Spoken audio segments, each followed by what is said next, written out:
కరుణించే దేవతలు ప్రతి ఇంట ఉండలేక ఇంటింటికొక్క స్త్రీని పంపించినారు తల్లి.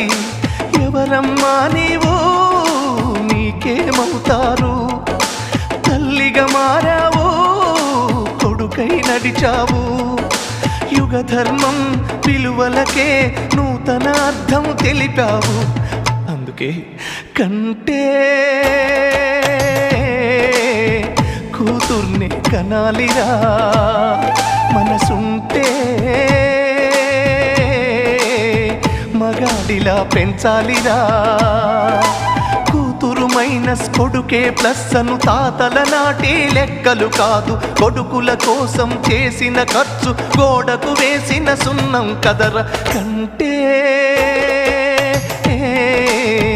కూతుర్ని కనాలిరా.